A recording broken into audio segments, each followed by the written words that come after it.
오늘은 인류 역사에서 가장 경이로운 현상 중 하나를 이야기해 보려 합니다. 지금으로부터 약 2500년 전 서로 전혀 교류가 없었던 지구 반대편의 문명들에서 거의 동시에 위대한 사상가들이 등장했습니다. 중국에서는 공자와 노자가, 인도에서는 붓다가, 이란에서는 조로아스터가, 그리스에서는 소크라테스와 플라톤이, 그리고 이스라엘에서는 이사야 같은 예언자들이 활동했습니다. 비행기도 없고 인터넷도 없던 시대에 이 사람들은 서로의 존재조차 몰랐습니다. 그런데 이들이 던진 질문과 도달한 답은 놀랍도록 닮아 있었습니다. 이 놀라운 우연을 철학자 카를 야스퍼스는 추계 시대라고 불렀고, 종교학자 카렌 암스트롱은 저서 추계 시대에서 이 개념을 더욱 깊고 풍부하게 탐구했습니다.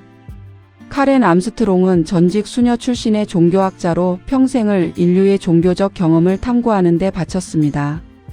그녀는 추계 시대를 단순한 철학의 역사가 아니라 인류가 정신적으로 성숙해가는 과정으로 읽어냅니다.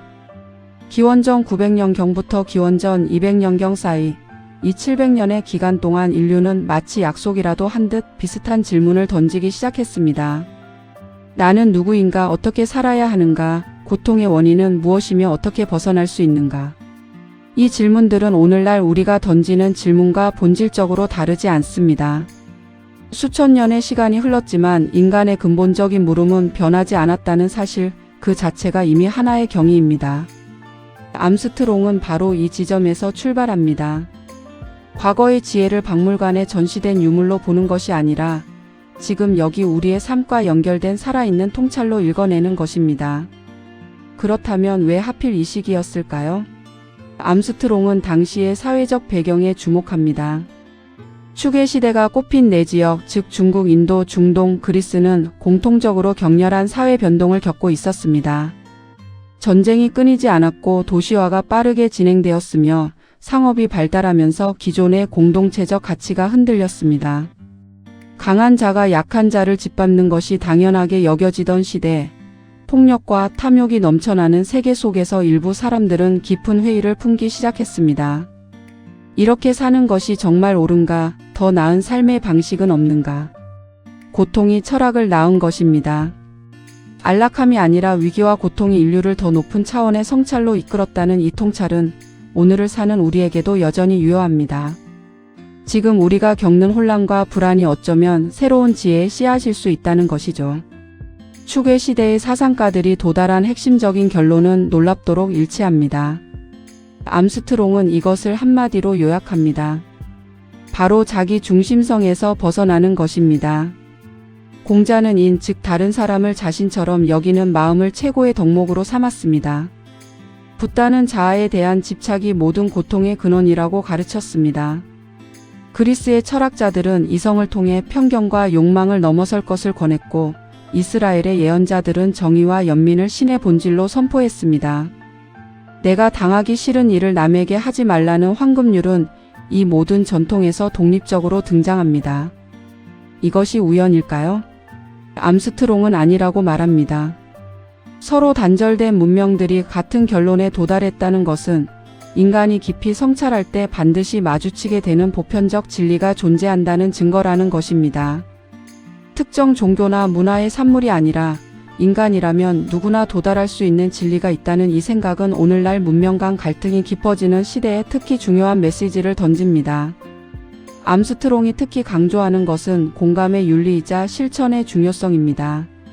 추계 시대의 성인들은 교리나 형이상학적 논쟁보다 실제 삶의 변화를 훨씬 더 중요하게 여겼습니다. 붓다는 나는 존재하는가라는 철학적 질문에 답하기를 거부했습니다. 그 대신 지금 이 순간 고통받는 사람들을 어떻게 도울 것인가를 물었습니다. 공자도 마찬가지였습니다. 제자가 귀신과 사후 세계에 대해 묻자 그는 이렇게 답했습니다. 아직 사람 섬기는 것도 모르는데 어찌 귀신을 섬기겠느냐. 저 세상의 진리를 논하기 전에 지금 내 곁에 있는 사람을 제대로 대하라는 것입니다.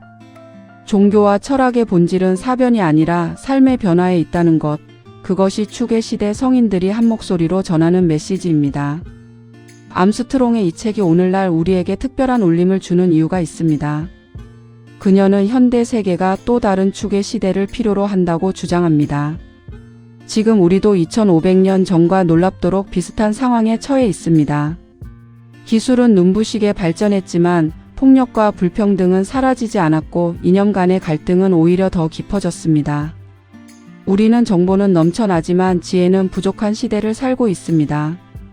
SNS는 전 세계를 연결했지만 사람들은 오히려 더 좁은 자기 세계 안에 갇혀가고 있습니다. 암스트롱은 말합니다.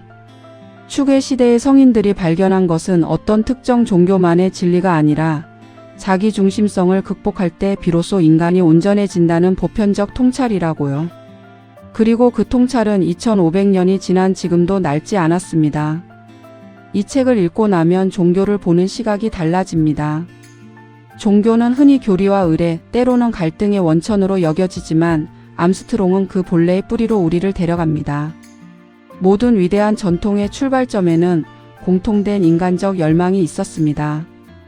더 온전한 존재가 되고 싶다는 열망, 타인의 고통에 응답하고 싶다는 열망. 어쩌면 지금 이 시대에 가장 필요한 것은 새로운 기술이나 새로운 이념이 아니라 2500년 전 추계 시대의 성인들이 이미 알고 있었던 그 단순하고도 깊은 진리일지도 모릅니다. 자신의 작은 자아에서 벗어나 타인에게 눈을 돌리는 것, 그것이 인류가 수천 년에 걸쳐 반복해서 발견해온 지혜입니다. 이 영상이 도움이 되셨다면 구독과 좋아요 부탁드릴게요. 감사합니다.